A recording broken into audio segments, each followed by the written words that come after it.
GMA Network Center. Ito ang 24 oras. Magandang gabi po, Luzon, Visayas at Mindanao. Unti-unting lumalapit sa kalupaan ang bagyong Quiapo. Bukod sa Luzon, pinaghahanda rin ang Visayas at Mindanao dahil sa pinalalakas nitong habagat. Sa Cebu, may namuong dambuhalang ipo-ipo. Panibagong kalbaryo rin ang kinakaharap ng ilang nilindol sa Mindanao na nalubog sa baha. Nakatutok si Fe Marie Dumabo ng GMA Regional TV. Lagpas sa taas ng gusaling yan ang namaong ipo-ipo malapit sa Mactan, Cebu kahapon. Tanaw rin ang makapal at maitim na ulap. Bukod sa namataang ipo-ipo, ilang araw na ring inuulan ang iba't ibang panig ng Cebu. Ayon sa Pag-asa Visayas Regional Services Division, pinakamaraming ulan ang bumuhos sa mga bulubunduking barangay sa Cebu City. Kagabi, nagbistulang ilog ang ilang kalsada sa bahaging ito ng Cebu City. May ilang napilitang sumuong sa baha para makatawid. Mas malawak at malakas ang agos ng tubig sa ibang kalsada, kaya wala na halos nakadaang sasakyan.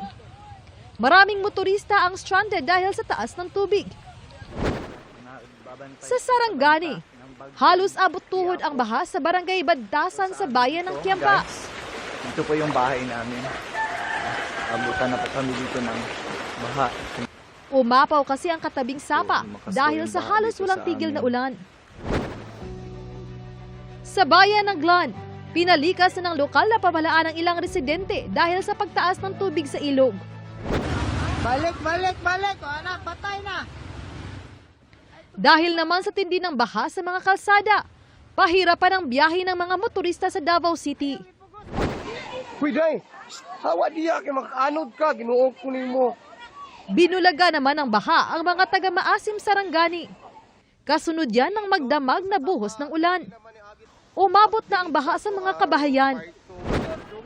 Humambalang naman sa kalsada ang gumuhong lupa sa bahaging ito ng Arakan. Nakuhanan pa ng video ang ilan sa aktwal na pagguho. Mabuti na lang at nangyari ito bago dumaan ang ilang motorsiklo. Napag-yun ako kayong kahoy, murag matumba. Amping taon mo mga gidire, napita. Maya-maya pa, ganito na kalawak ang pagguho sa lugar. Hindi na rin nadaanan ng ilang kalsada sa Zamboanga City dahil sa mga pagbaha. Sinuspindi na rin ang klase sa lahat ng antas sa mga pribado at pampublikong paaralan sa buong lungsod. Ayon sa Pag-asa, ang bagyong Quiapo at habagat ang nakakaapekto sa iba't ibang panig ng bansa, kabilang ang Visayas at malaking bahagi ng Mindanao. Fe Marie Dumabok, nakatutok 24 oras. Kasunod ng pangahataw ng baton sa dalawang sundalong Pilipino, pambobomba ng tubig naman ang ikinasa ng China Coast Guard sa mga barko ng Pilipinas. Sa gitna po yan ng paghahatid ng tulong sa mga Pilipinong mangingisda sa Baho de Masinloc. Nahuli kami yan ng GMA News Team at nakatutok si Bea Pinlac.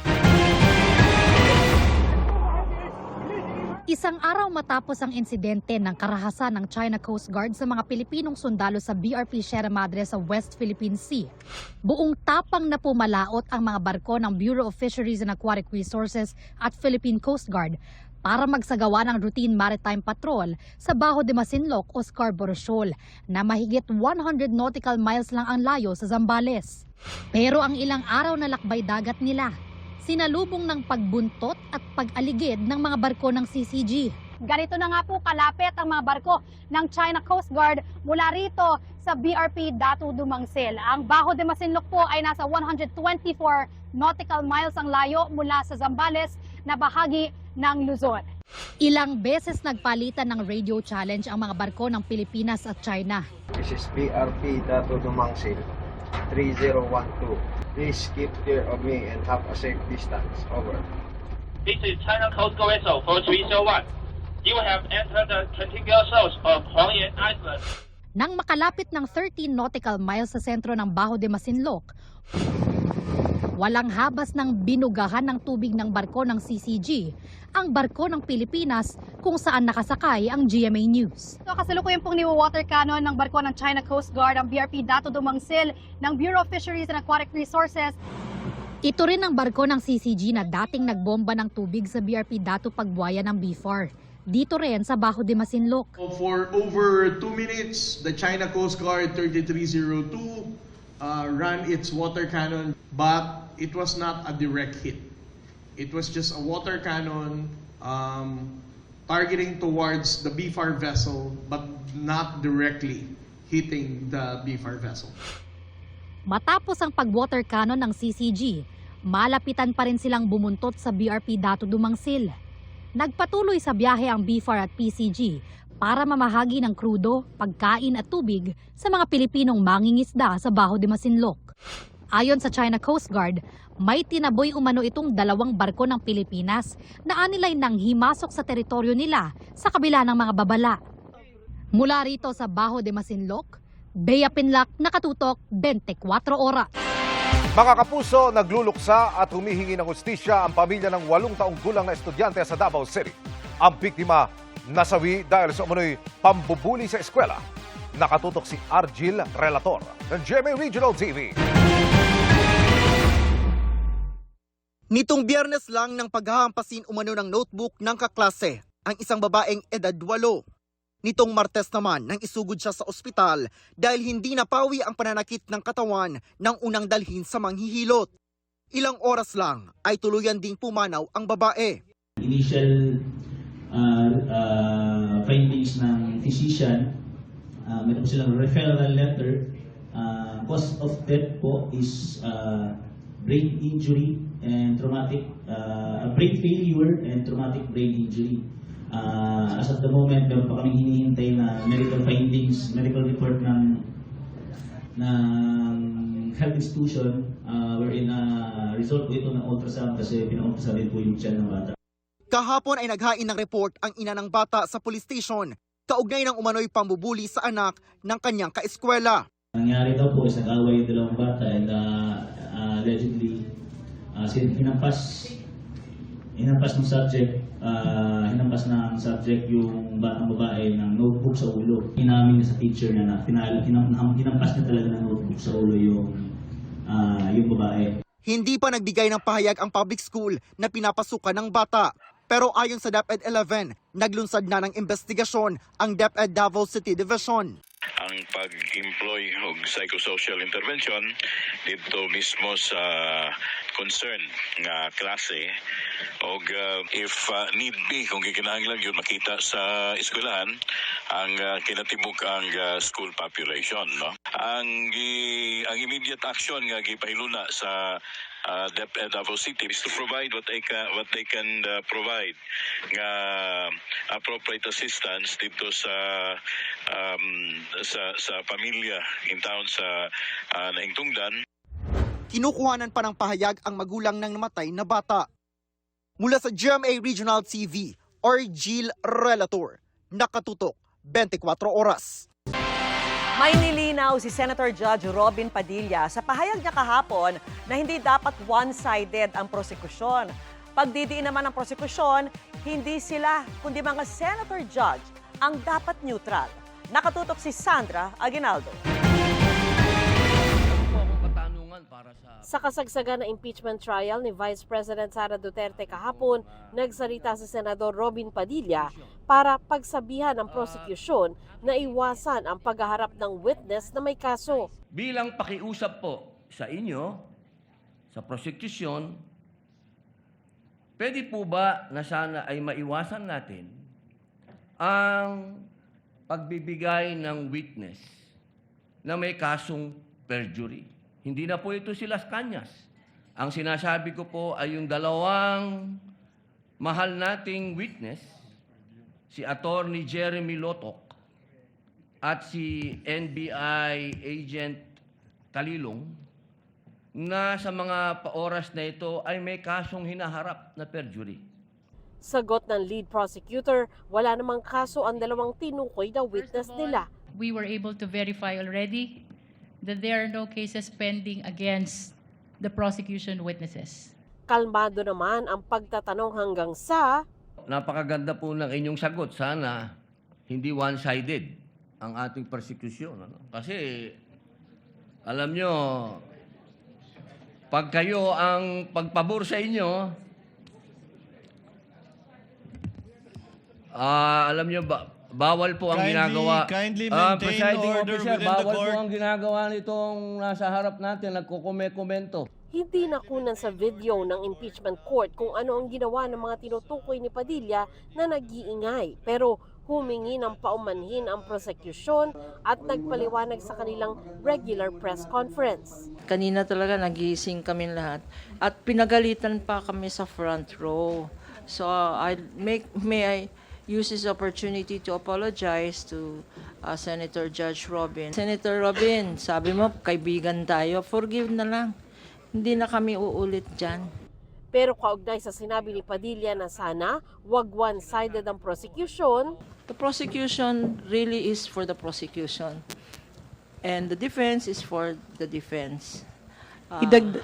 Hindi ba? Ganon. As we say, it is the nature of the beast. Siguro sinasabing dapat neutral, that applies to senator judges. Ang quote dyan, talbog rin sa inyo. Matapos nito, naglabas ng statement si Padilla para linawin ang nasabi niya. Kaugnay daw ito sa sitwasyon ng ilang senator judge na hindi makadalo sa impeachment trial dahil nahaharap sa kaso. Samantalang may witness umano sa impeachment trial na nahaharap sa legal na usapin, bagay na itinanggi ng prosecution. So, ibig niyo pong sabihin, yung mga senator judges dito ngayon na humaharap sa kaso, na hindi po pinapayagan ng ombudsman at hindi pa rin sila guilty. Your Honor, with all due respect, ang question niyo po kanina ay kaugnay ng pagtistigo. Testigo nga, judges nga yung sinasabi of the prosecution, Your Honor. Ang usapan po ay yung guilty or not guilty. Okay? So, tatanong na po ako ng bago. Pwede po ba? May I be clarified, Your Honor, on your last question about the senator you said are facing cases? Lead counsel, I think that was more Alam niyo po, malinaw na po yung sinabi ko and wala po kayong karapatan magtanong sa Senator Judge. Sa ngayon, 3 senador ang hindi nakakadalo sa trial. Si Senador Jinggoy Estrada at Senador Rodante Marcoleta na kapwa may kasong plunder sa Sandigan Bayan. At si Senador Bato de la Rosa na may warrant of arrest mula sa International Criminal Court. Si Marcoleta sumulat sa impeachment court para payagan siyang bumoto sa impeachment trial ng bise. Ni-refer ito ng impeachment court sa Senado para matalakay sa pagbubukas ng sesyon dahil ayon kay Presiding Officer Chis Escudero, kailangan amyendahan ng rules para dito. The presiding officer in this court will not act on it at this time, but instead, since we will be resuming next week, we'll be referring this matter to the Senate as a legislative body, given that it's the Senate that will be amending the rules, to allow participation through a vote. Because apparently, as pointed out by Senator Judge Marcoleta, during the Estrada impeachment trial, a rule was adopted, which we are confirming, that allows the Senate President to provide a mechanism by which a senator who cannot vote, once we convene the Senate as a legislative body, I'm inclined to agree with the suggestion of Senator Marcoleta, for as long as there is no suspension. Matatanda ang sinuspindi ng Sandigan Bayan ng 90 days Estrada noong Hunyo. Sandra Aguinaldo, Nakatutok, 24 Oras. Kinumpirma ni Senate President Win Gatchalian na hiniling ni Vice President Sara Duterte na sagutin ng Senado ang gasto sa pagkain sa depensa, staff at testigo habang gumugulong ang impeachment trial. Sabi ni Gatchalian, walang pondo para riyan. Nakatutok si Ian Cruz. Ito ang liham ni Vice President Sara Duterte kay Senate President Sherwin Gatchalian tungkol sa pagkain ng kanyang defense team. Nakasaad dito ang hiling na sagutin ng Senado ang gasto sa pagkain ng defense team, staff at testigo habang gumugulong ang impeachment trial. Dahil sa umunoy security concerns, nakalagay din dito na dapat magbula ang pagkain sa accredited caterer ng Office of the Vice President. Ang sulat na yan, kinumpirma ni Senate President Win Gatchalian. Hindi ko pa nasasagot dahil fina-finalize pa namin lahat itong arrangements. Anong laman ng letter, sir? Anong laman ng letter? O it's a no already? We cannot afford it. hindi raw ito basta-bastang magagawa. Sa rules po, pwede din ba yun? Kung may pondo kayo, pwedeng sagutin ang pagkain ng lawyers o hindi talaga kasama? Decision na yan ng management ng Senado kung papayagan o hindi.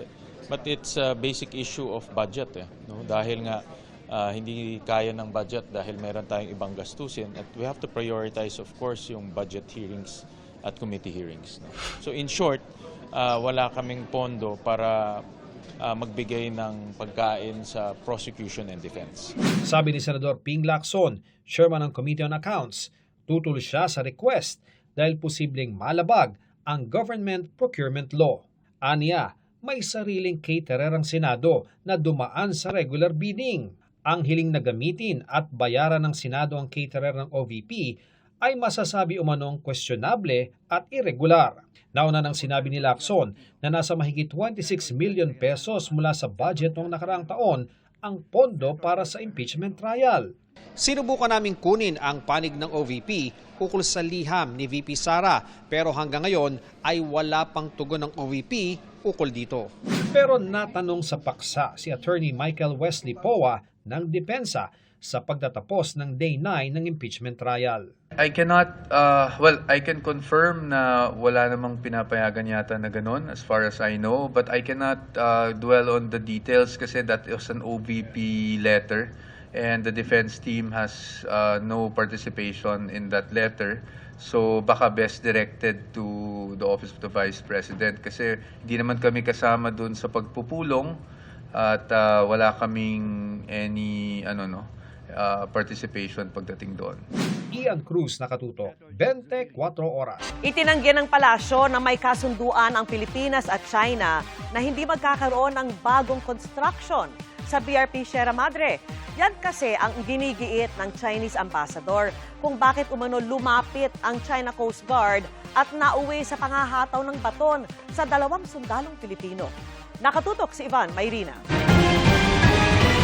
Parangal na order of Lapu-Lapu at tig 100,000 pesos sa tulong pinansyal ang personal na inabot ni Pangulong Bongbong Marcos kina Seaman First Class Underwater Operator Carmelo Aballe at Private Eric Lasida.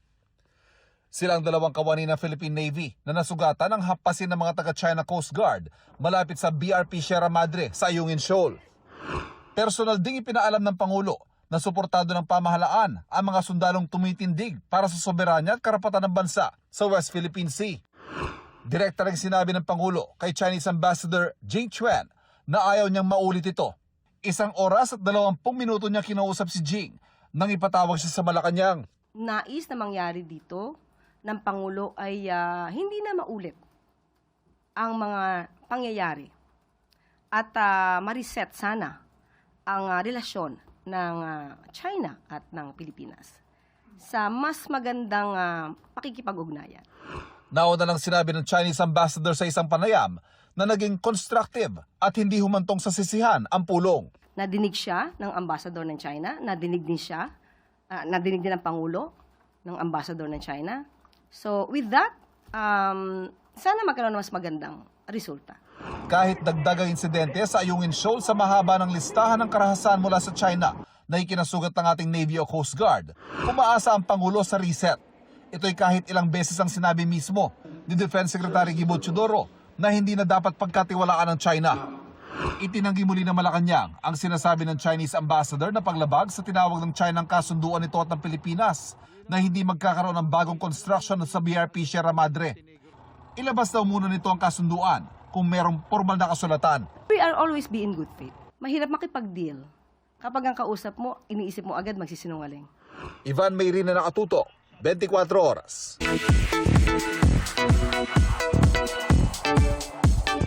Happy Thursday, chikahan mga kapuso! Para sa mga dancer, ang sayaw ay parang buhay. May ritmo at may mga hakbang na kailangan sabayan kahit anong tugtog ang ibigay. Ang tunay na kwento ng buhay ni Sugar Mercado, proud niyang ibabahagi at pagbibidahan sa upcoming episode ng Magpakailanman. Makichika kay Nelson Canlas. Matapos ang haling kampyon sa Season 2 ng Stars on the Floor. Totally unexpected para kay Sugar Mercado ang pagkakasali naman niya sa international concert tour ng Sex Bomb. Ang mas ikinatutuwa niya, nanumbalik daw ang pagmamahala nila sa grupo. Hindi ko yun in-expect. Natuto rin ako sa buhay na hindi ako mag-e-expect. Ang maganda lang sa amin dahil nga tumatanda na rin, nagiging malawak na rin yung pangunawa. Okay na kayo lahat. Sobrang okay. Sa hinaba-haba-haba rin, 'di ba? Mapapatunayan din na oo, talagang love na love ko talaga yung mga ate ko and I'm so proud. Si Lord lahat 'yon, 2 dekada nakabalik kayo. Di lang premyadong dancer, kilala din si Sugar bilang isang komedyante. Sa katunayan, marami ang natatawa sa mga eksenang umiiyak siya. Pero ang tamis ng kanyang pangalan, kabaliktaran sa mga pinagdaanan niya sa buhay. Sa bagong episode ng Magpakailanman, ipapakita ang series of failures and victories niya na siguradong aantig sa puso ng mga manonood. Ang dami ko palang napagdaan ng hirap. Parang lahat yun. Tapos nandito ako ngayon. Yung binalikan mo, ate ko nga nandun kasama ko. Kung saan ako lumaki, sa Coral, sa Babuyan. Nanonood siya ng bawat eksena. Tapos naiiyak siya na naalala ko yung bahay natin na hindi tayo mayaman pero sakto lahat. Maging ang kanyang co-star na si Aaron Villena, napahanga sa mga pinagdaanan ni Sugar. At the end of the day, may struggles ka, may mga pain kang mararamdaman, pero malalagpasan mo din lahat yan. God is good all the time naman. So, kahit na anong problema or pagsubok na dumating sa'yo talaga, as long as you believe in God at talagang nananalig ka sa Kanya, I think talaga ako naniniwala ako sa prayers din talaga. Nelson Canlas, updated sa Showbiz Happening. Dagdag kita para sa bansa, trabaho sa mga Pilipino at pagkakataong matuto sa research development ang pambenta ng Amerika sa itinatayo nitong Artificial Intelligence o AI Hub sa New Clark City. Pero dahil takaw tubig at takaw kuryente, pinangangambahan ng ilan ang epekto nito sa kalikasan at pagmahal ng singil sa kuryente. Bukod pa yan sa posibleng epekto sa mga magsasaka at katutubo sa Tarlac. Nakatutok si Maris Umali.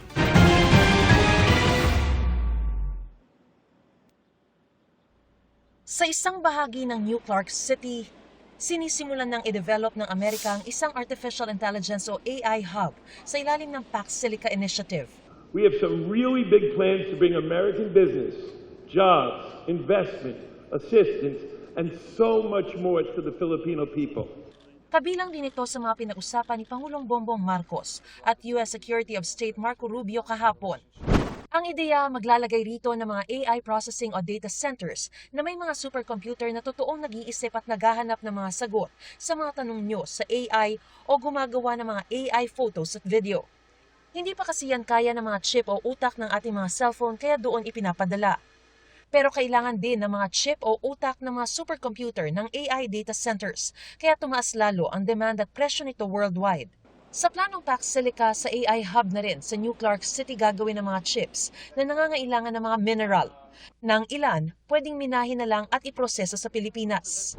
3 industriya agad ang lilikha ng trabaho dahil sa Pax Silica na magdaragdag ng kita sa ekonomiya at sa tax collection. Ang pinaka-importante dito, our critical minerals.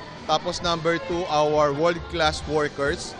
Tapos number 3, yung ating strategic location. Hindi na natin sila i-export ng unprocessed, mapaprocess natin sila rito. Yung value add ay nandito sa Pilipinas. Pagkakataon din ito para di mahuli ang Pilipinas sa mga bansang bahagi ng world ship market at maturuan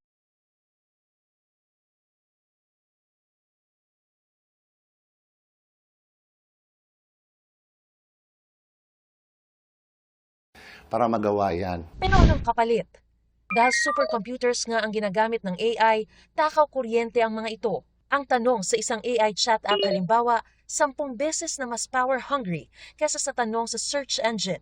Mas matindi ang AI photos at videos. Pero giit ng Department of Trade and Industry o DTI, may hiwalay na pagkukunan ng kuryente ang AI Hub.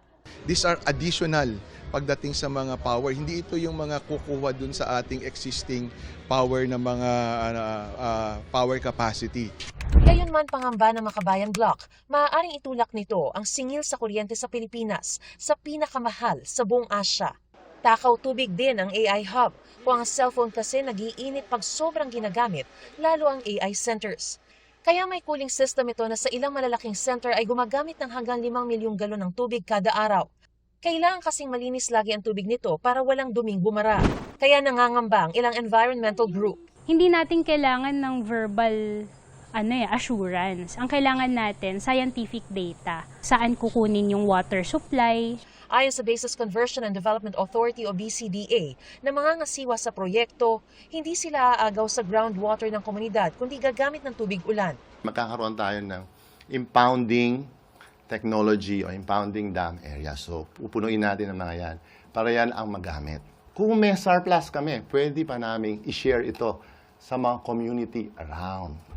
Pero paano kung tagtuyot? Sabi ng palasyo, tiniyak ng National Water Resources Board na may sapat na water source sa lugar at prioridad ang mga residente. Sinagot din ng BCDA ang pangambang may mga maaagawan ng lupa. Around 20,000 ITAs ang madidisplace dito sa pagpasok ng PAC Silica. At syempre, hindi lang mga ITA, kundi mga magsasaka. Hindi po totoo to. Ang proyekto pong ito, unang-una ay nakatitulo na sa BCDA. So it's a public land. Wala pong ancestral domain title doon. Kaugnay naman ng mga agricultural land na maapektuhan, may mga nakahandang livelihood program at modern urban farming. Wala pa pong 10 dito ang maapektuhan na farmers, pero more than 200 naman po ang ma-generate na employment. Dagdag epekto sa kalikasan ng posibleng ingay ng mga cooling systems, generators at mga industrial fan. Maaari talagang maepektuhan halimbawa yung mga ibon. It's very disturbing. Meron pa siyang i-emit na noise pollution. Lahat po ng mga projects namin, kumukuha ng ECC. We will comply with the for sustainability na compliant kami sa environmental regulations. Giit pa ng DTI, bagaman may mga data center, mga pabrika ng computer chips ang talagang focus. Hindi ito tungkol sa pagtatayo ng data center dito sa Pilipinas. Ito ay pag-manufacture ng mga components. Ibang issue pa kung babaratin ba ang Pilipinas sa makukuhang mineral, gayon din sa bayad sa paggamit ng lupa. Halimbawa, 2 taong rent-free ang AI Hub. Pero ayon sa DTI, karaniwan ito sa malalaking land project dahil wala pa namang kita sa unang mga taon ng pagpapatayo. At kung gusto raw malaman talaga kung lugi ang Pilipinas sa kasunduan, nakapost sa website ng Board of Investments ang mga dokumentong kaugnay ng framework. Bagaman inaayos pa ng BCDA ang panghuling lease agreement. Mariz Omali, Nakatutok, 24 Oras. Mga kapuso, for sale online ang matunton ng isang ninakaw umunong sasakyan. Ang nagtimbre sa pulisya, dati na raw na biktima ng suspect, nakalaunay nasa kote. Narito ang aking eksklusibong pagtutok. Matagal nang hinahanap ng mga pulis ang kulay puting pickup na ito na nirenta nga ng isang grupo.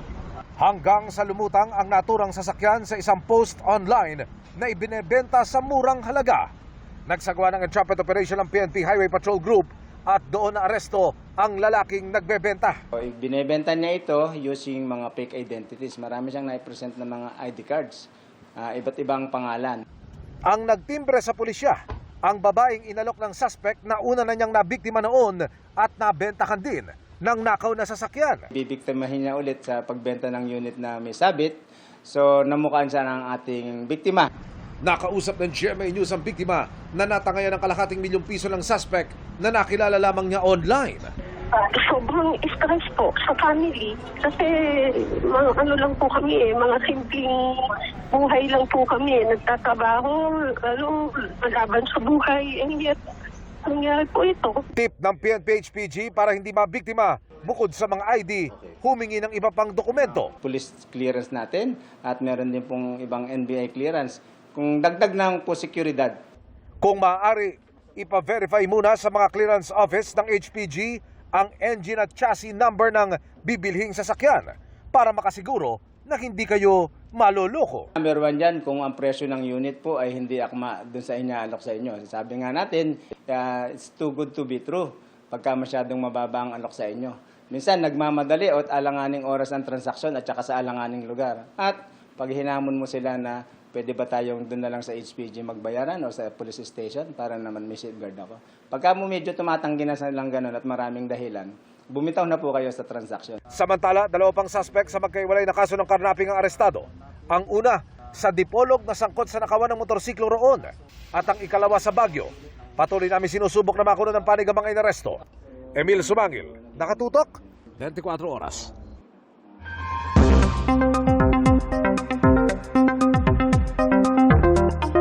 Mga kapuso, halos buong bansa ang dapat maghanda sa epekto ng Bagyong Quiapo na pinalalakas ang habagat.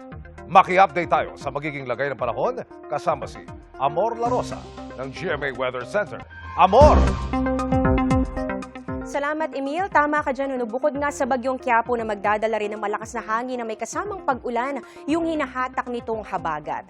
Alas 8 kagabi nang turuyang mabuo bilang bagyo yung low pressure area na minomonitor natin sa loob ng Philippine Area of Responsibility. Pinangalanan po ito na Quiapo na ang ibig sabihin nga ay water cabbage o water lettuce at sinasabing dito rin hango ang pangalan ng lugar na Quiapo sa Maynila. Huling namataan ng sentro nitong Bagyong Quiapo kaninang hapon sa layong 640 kilometers sa silangan po ng Tuguegarao City. Tagay lakas ng hangin nga abot sa 45 kilometers per hour at yung bugso naman nasa 55 kilometers per hour. Ang pagkilos po nito ay pahilagang kanluran na sa bilis na 30 kilometers per hour. Ang magiging biyaheng Quiapo o yung magiging pagkilos po nitong bagyo ayon po sa Pag-asa, posibleng dumikit itong Bagyong Quiapo. Dito yan sa northeastern portion ng mainland Cagayan bukas ng umaga hanggang sa hapon at sunod naman tutumbukin itong Babuyan Islands hanggang sa gabi kung saan po ito posibleng magkaroon ng landfall. Pagdating naman ng Sabado ay maaring nasa labas na po yan ng Philippine Area of Responsibility. At mga kapuso, pwede rin na lumakas pa ito bilang isang severe tropical storm sa mga susunod na araw. Pero pwede rin naman na magkaroon pa ng pagbabago sa mga susunod na oras kaya patuloy pong tumutok sa updates. Sa ngayon, nakataas na ang wind signal number 1 sa Batanes, Cagayan kasama po ang Babuyan Islands, Isabela, Apayao, Abra, Kalinga, Mountain Province. Kasama rin po dito ang Ifugao, Ilocos Norte, Ilocos Sur, northern portion ng Aurora, northern portion ng Nueva Vizcaya, northern portion ng Quirino at ganun din sa northern portion ng Benguet. Posible po yung madagdagan at posible rin na umabot pa hanggang sa wind signal number 2 or number 3 kapag nga po lumakas pa ang bagyo sa severe tropical storm. Yung mga lugar na hindi po direktang apektado ng Bagyong Quiapo, dapat din po maging alerto sa epekto naman itong habagat na patuloy ng hinahatak nitong Bagyong Quiapo. Base sa datos ng Metro Weather, umaga bukas, posibleng maulan na dito po sa may Batanes and Babuyan Islands, ganoon din sa ilang bahagi ng Cagayan at pati na rin dito sa may Ilocos Norte. So may nakikita na po tayo kaagad ng mga matitinding buhos ng ulan kaya maging alerto po kayo sa banta ng baha o landslide. May mga kalat-kalat na ulan na rin dito po yan sa ilang bahagi ng Central Luzon, Bicol Region at ganoon din sa probinsya ng Palawan. Magtutuloy-tuloy po yan sa hapon kaya mabababad po sa malalakas na buhos ng ulan. Ito pong extreme northern Luzon kasama nga po dyan ang Basco, Babuyan at ganoon din iba pang bahagi po ng northern Luzon. Meron na rin mga pag-ulan sa ibang bahagi po ng Calabarzon at pati na rin dito sa Mimaropa. Sa Visayas at Mindanao naman may chance pong ulanin sa umaga pa lang itong Antique, Iloilo, Negros Island Region, pati na rin ang Zamboanga Peninsula. Sa hapon at gabi naman, halos buong Visayas na po yan. Ito nakikita natin, maulan po sa Visayas sa hapon at ganoon din sa malaking bahagi po ng Western and Eastern Visayas, meron po diyang mga heavy to intense rains. At dito rin nakikita po natin yung mga pag-ulan naman sa Mindanao, Malawakan po yan at meron ding heavy to intense na mga pag-ulan. At di na lang po yan dito sa may Zamboanga Peninsula, kasama na po dyan itong Northern Mindanao, Caraga, Barm at pati na rin ang ilang bahagi ng Soc-Sargen. Dito naman sa Metro Manila, pwedeng may pag-ulan na po sa ilang lungsod sa umaga pa lang at posible po yung maulit sa hapon at sa gabi. Kaya make sure may dalang payong kung lalabas ng bahay. Yan muna ang latest sa ating panahon mula sa GMA Weather Center. Ako po si Amor La Rosa, serbisyong totoo ng GMA News. Higit 4 na milyong pisong halaga ng shabu ang nasabat sa umunoy drug den sa San Mateo, Rizal. Bukod sa target ng operasyon, 12 iba pa ang nasa kote. Nakatutok si Marisol Abduraman, exclusive. Agad nagtakbuhan sa target area ang mga operatiba ng San Mateo Police. Pero nagulat ang nagkunwaring buyer nang hindi lang ang target ng operasyon ang kanilang nadatnan sa buy-bust, kundi 12 iba pa, kabilang ang live-in partner ng target. Dami. Gamit pa. Doon naaktuhan na talagang nagbabatak o gumagamit itong mga nahuli natin. Yung mga nahuli natin, hindi taga dito. Bukod sa drug den, dito rin daw kumukuha ng droga ang ilang mga pusher, kabilang ang mga nahuli sa operasyon. Bulto-bulto ang kinukuha nila at dinis-distribute sa kanilang area. May worth 500, 300, 200. May certain na naman balot na. Nakuha mula sa subject ang halos 700 gramo ng shabu na aabot ang halaga sa mahigit 4.5 million pesos. Base sa investigasyon ng mga pulis, hindi lamang dito sa area ng Rizal nag-ooperate ang grupo, kundi sa iba pa, gaya na lamang sa Quezon City, Marikina at iba pang lugar. Galing daw Cavite ang droga na ino-operate ng mas malaking grupo. Bagamat aminadong dati nang nakulong dahil sa droga, itinanggi ng mga target na personalidad ang akusasyon. Wala naman po talagang nakuha sa amin. Ay, hindi po totoo yun, ma'am, kasi sa kanila galing yung ebidensya na nila eh. Sasampan sila ng paglabag sa Comprehensive Dangerous Drugs Act of 2002. Marisol Abduraman, nakatuto 24 oras. Ramdam na sa ilang pamilihan ang epekto ng El Nino. Nagmahal na ang presyo ng manok dahil bumaba ang produksyon. Nakatutok si Bernadette Reyes. Hindi na muna nagbebenta ng putahe na may manok ang karinderyang ito sa Makati. Umaabot na kasi sa 250 pesos ang kilo ng sariwang manok. Pag tinaasan namin, lalong wala nang kakain. Sa taas ng presyo, kakarampot na manok na lang daw ang nabili ni Vladimir sa halagang 100 piso. Yung 100 po, onti na po siya ngayon kesa sa last week.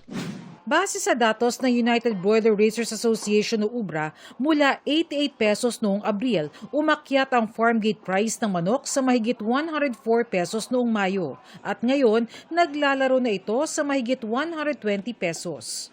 Sa Food Security Forum ng Economic Journalists Association of the Philippines, sinabi ng Department of Agriculture na humigit kumulang 20% ang dagdag presyo sa farm gate. Epekto raw ito ng mainit na panahon. Pero sa Luzon lang naman daw sumipa ang presyo. Ang main culprit niyan is basically El Nino, yung init. Pag tumaas ang temperature sa mga breeding or egg laying at mga ganun, bumababa talaga ang production or bumabagal ang productivity kaya tumataas konti yung presyo. Nangangamba raw ang ibang broiler raisers na mag-alaga ng manok dahil baka hindi mabenta. Nahirapan lumaki. Pag mamalasin, baka mag-mortalities pa yan. May mga nagbawas din ng production dahil mahal ang cost. Yung industriya nagre-react sa demand. Lahat ngayon nag-aalala, may bibili ba? Sabi ng DA, unti-unti naman daw bababa ang presyo ng manok. Of course, it's a cycle. Once mataas ang presyo, people will hatch more eggs, I guess, and then sooner or later bababa din yan. Pero may mas murang alternatibo naman daw ng protina gaya ng isdang tilapia at bangus. Sa Mega Q-Mart 160 ang kilo ng bangus, 140 naman ang tilapia. Ang baboy naman, stable ang presyo sa 350 hanggang 380 pesos kada kilo. Bernadette Reyes, nakatutok 24 oras. Bumuo ng task force ang National Bureau of Investigation o NBI para imbestigahan ang komiting nag-organisa sa 2019 Southeast Asian Games. Ayon sa NBI, bilyong-bilyong pisong pera mula sa ilang ahensya ng gobyerno ang pumasok sa pribadong komite. Nakatutok si John Consulta. Binansagang Task Force Cash Cow ang grupong binuo ng National Bureau of Investigation o NBI para mag-imbestiga sa nag-organisa sa 2019 Southeast Asian Games, ang Philippine Southeast Asian Games Organizing Committee o PhilSGOC. Base umano sa mga nakalap na dokumento ng NBI, bilyong-bilyong pisong pera ng gobyerno ang pumasok sa PhilSGOC mula sa ilang ahensya ng pamahalaan. Task Force Cash Cow, no? At it will be composed ng PCP, Public Corruption Division, Special Action Unit, and of course the Office of the Director. Our initial findings, merong 6.7 billion na pinadala ng government funds coming from the government funds going to PhilSGOC, yung sa PhilSGOC, no?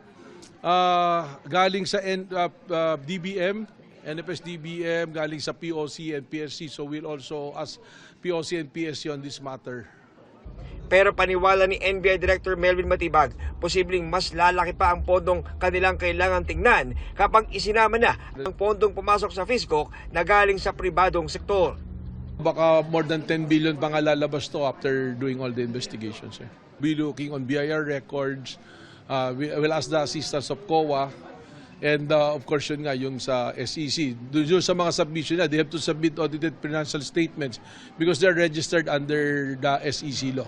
Sinusubukan pa namin kunan ng pahayag ang Philippine Sports Commission, Philippine Olympic Committee at ang Budget Department kaugnay sa ikinasang investigasyon ng NBI sa naging aksyon ng kanilang mga ahensya noong 2019 SEA Games.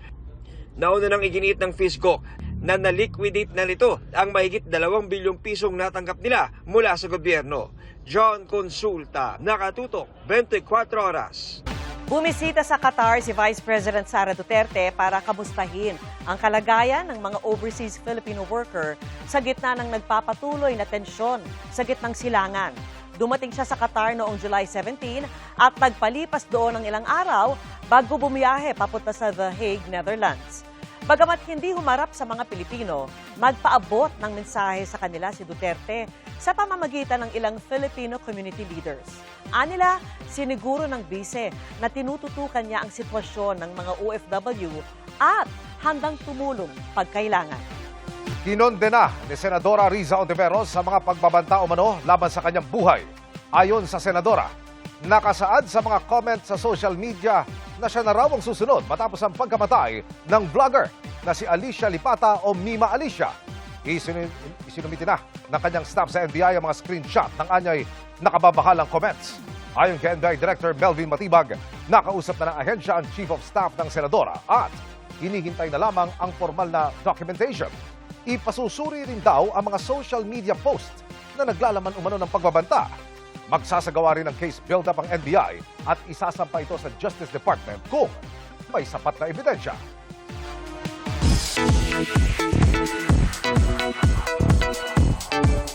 Braver than ever si sparkle artist James Graham matapos kanyang pag-come out bilang bahagi ng LGBTQ+ community.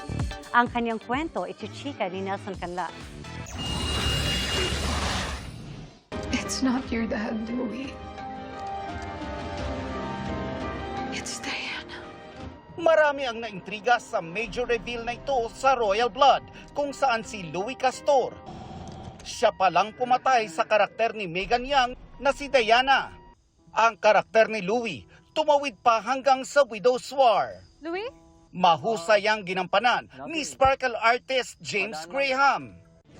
At ngayon, eto na si James, proud member ng LGBTQIA+ community. Hindi raw niya plinano ang kanyang coming out dahil ilang taon na rin siyang naninirahan sa Amerika para mag-aral doon. Meron akong secret account on TikTok. Kumbaga yung parang server ng account na yun is sa United States. So it wouldn't really show up in the Philippines like unless one of my videos blow up like that. It was initially for my friends and my closest family. And then, kumbaga, di ba, pinanindigan mo na lang. Tinanggap ko na lang po kasi like, I've been wanting to tell people, I guess not now, but since it's happening right now, I just gotta accept it and live my life. Hindi na itinanggi ni James na nakaramdam daw siya ng takot noong una. Lalo pat isa itong sikreto sa publiko noong nasa Pilipinas pa siya. Yeah, I've seen a lot of hate comments too, but it was mostly positive comments, and just like what I said earlier, I don't really care anymore. I want to live my life and not let anybody dictate it. How do you deal with the negative comments? I just brush it off, like pinapabayaan ko na lang, like opinion mo yan, that's not gonna affect me in any way. You don't know me as a person. You don't know why I feel like this. You don't know why I want it to be like this. Inamin ni James na naghahanda na raw siya sa pag-transition. Ang pronouns niya ngayon, she at her. Do you have any plans still of coming back and going back to your public life here? I guess, because like I'm only studying to secure my future. I want to have some kind of degree so that I have like a falling mat, like where I can fall to if being an artist doesn't work. One of my passions is acting. One of my passions is entertainment. I don't think I can forever let go of that. because it's been a part of me ever since I was young. Mensahe ni James sa mga dumaraan sa kapareho niyang sitwasyon. You just gotta believe in yourself. You can come out in your own time, as long as you're comfortable. There's no rush. I was just living a lie and I was living in fear. And I guess I just got tired of it. You deserve a place in this world. You deserve to be seen. You deserve to be respected. You don't have to be afraid anymore because lots of people love you and will love you for who you are. Nelson Canlas, updated sa Showbiz Happening.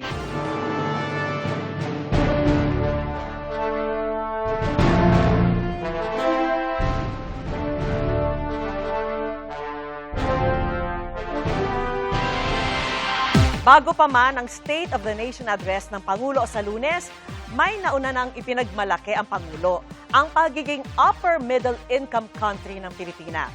Pero sa ika-4 na bahagi ng ating special series, Bago ang SONA, alamin natin kung nararamdaman ba yan at kung ano pang pwedeng gawin para may mapala tayo riyan. Ang special report sa pagtutok ni Ivan Mayrina. Republika ng Pilipinas, bansang may upper middle income, kung saan ang mga mamamayan ay kumikita ng mahigit pa sa 299,000 pesos kada taon o halos 25,000 pesos kada buwan. Parang pangarap lang ano po. Pero ngayong Hulyo, ang World Bank upper middle income ng turing sa Pilipinas, bagay na ibinida ng administrasyon. Today, the world has taken notice. The Philippines has officially become an upper middle income country. Lagpas pa nga ang bagong average o yung gross national income per capita. Pero si Bong na isang jeepney driver, hindi kasama sa mga umabot sa ganyang kita. Nababawasan po yung kita sa mahal ng diesel. Kulang po talaga. Kaya po ngayon, yung kita ko kulang na kulang. Nang kwentahin kasi yan ng World Bank, pinagsama-sama ang kita ng lahat ng produkto at serbisyong likha ng mga Pilipino sa bansa at kita ng mga Pilipino abroad. Tapos hinati yan sa bilang ng mid-year population ng Pilipinas. Ibig sabihin kasama sa kwenta ang kinikita ng mga milyonaryo at ultra-bilyonaryo na ayon sa isang hiwalay na pag-aaral ay niwala pa sa 1% ng mga Pilipino. Mahigit 96% ng mga Pilipino mas mababa ang kita sa sinasabing upper middle income. At sinisikap ng mahabol ang minimum wage tulad ng inanunsyong pinakamalaking aumento sa sahod sa Metro Manila na hinati sa 2 bagsak. Malaki pa rin ang agwat ng kita ng mga mahihirap at mayaman. Kahit nga middle class umaaray. Ang call center agent na si Renz na umaabot sa 40,000 pesos ang buwan ng kita kung may incentive, nahihirapan. Ano rin pong saysay nung tataasan yung sahod namin kung patuloy na tataas yung presyo ng mga bilihin. Tulad na lang ng bigas, sa mga pinakamahihirap at iba pang piling sektor, may mga pag-alalay ayon sa gobyerno. Tulad ng 20 pesos kada kilong bigas, na sa kanila lang ibinebenta at sa 1,000 kadiwa center lang mabibili. Sabi ng palasyo, 15 milyong pamilya naman ang naaabot niyan. Bagamat kailangan gastusan ng 18 bilyong piso para pa lang sa taong ito. Kasi ito yung pinaka naging pangako niya. So, natupad ito sa mga kadiwa centers. Yun ang gusto ng Pangulo hanggang 2028. Pero malayo pa rin ang presyo ng bigas sa palengke na siya ipinangakong bababa noong 2022 campaign period. Ang programang tugon sa ngayon, isang uri ng ayuda. Yan ang problema, ayon sa isang ekonomista. When we say subsidy, no, someone will be footing the bill. It's not productivity driven. Kahit pag may krisis tulad ng mega oil price hike, ayuda ang sagot ng gobyerno. 5,000 piso para sa mga tsuper tulad ni Bong para may panggastos sila at hindi mabalahaw din ang ekonomiya. Wala namang masamang tumulong, okay? But there are competing uses for your scarce resources. Now, is ayuda really the most beneficial, the optimal way to use your scarce resources? Marami anyang pwedeng gastusan ng pondo para lalong maging produktibo at dumami ang trabaho at aktwal na kita ng mga tao. Para pura ng bitin ng budget, umuutang o umaasa sa aid ng Pilipinas. Bagay na mas magiging pahirapan dahil sa ating pagiging upper middle income country. Kumbaga kasi sa estudyante, graduate na tayo at hindi na kailangang alalayan. So there will be fewer concessional loans. You will probably be getting loans but they come with higher interest and more stricter repayment terms. Okay? There will be less aid. Pero sabi ni Pangulong Bongbong Marcos, dahil din sa pagiging upper middle income country ng bansa, lalong papasok ang mga namumuhunan sa bansa. Greater confidence means more investments. More investments means more businesses, better quality jobs, and more opportunities for Filipino families. Hindi dahil upper middle income ng Pilipinas ay pipila na mga investor sa bansa at lilikha ng mga trabaho at magbibigay ng magandang kita sa mga manggagawa. May iba pa kasi mga tinitignan. Kumusta ba ang infrastruktura, ang governance o pamamahala, at pangkalahatan, gaano nga ba kadali o kahirap magnegosyo sa Pilipinas? There must be incentives for them to be here to do business. Macroeconomic stability, quality of infrastructure, ease of doing business, and governance. Probably in macro, we're passing, but in those three, medyo tayo, bagsak. Dati na ibinida ng gobyerno na may mga programa para bumilis ang pagnenegosyo sa bansa, tulad ng pakikipagtransaksyon na lang sa eGov Super App. Inaayos sa mga infrastruktura, kabilang mga airport, pati mga komunikasyon. Inaasahang ibibida sa State of the Nation Address o SONA ang 19,000 na libreng Wi-Fi station na naipatayo sa buong bansa. At para mas produktibo mga manggagawa, kailangang alagaan ang kalusugan nila at kanilang pamilya. Kaya tinarget ang zero balance billing o kawalan ng bayarin sa mga piling ospital. Sa ibang ospital naman, pinalalaki ang pwedeng saluhin at iba pang benepisyo ng PhilHealth. Mula July 2025 hanggang May 2026 ay meron ng 2.76 million patients ang na-cover ng zero balance billing. Meron din nakinabang na 1.6 million pasyente ang nakinabang mula January hanggang February 2026. Kinikilala naman niya ni Renz, bagamat swerteng hindi pa kinailangan yan. Pero sanaan niya, lahat ng serbisyo, maayos at maramdaman, mahirap man o middle class. Hindi lang sapat yung paayuda. Kailangan inaalam talaga, tinutukoy yung pinaka root cause talaga ng problema. Mapanagot na rin yung issue sa corruption. Kasi lahat naman ng mamamayang Pilipino nag-aambag. Kung wala, para saan pambansang na upper middle income? Not really that meaningful to the ordinary person, I'm sorry to say. Ang i-judge naman talaga is the outcome. We haven't really done much there, no? Batid na Malacanang na hindi agad ito mararamdaman. Wala pa tayo sa finish line. Nag-i-start pa lang po tayo. So, nandiyan yung ginagawa, yung interventions ng gobyerno, unang-una, yung upskilling ng ating mga kababayan para maging competitive sa pagtatrabaho. Nandiyan yung paghihikayat ng Pangulo na mag-invest sa Pilipinas. Maraming mga trabaho ang maibibigay nito. May 2 taon na lang ang Pangulo para patunayang walang maiiwan sa ipinagmamalaking upper middle income. Ivan Mayrina, nakatutok, 24 oras. At yan po ang mga balita ngayong Webes. Ako po si Vicky Morales. Ako po si Emil Sumangyo. Ito po ang GMA News. Walang kinikilingan, walang pinoprotektahan. Noon at ngayon, serbisyong totoo. At dahil hindi natutulog ang balita, nakatutok kami 24 oras.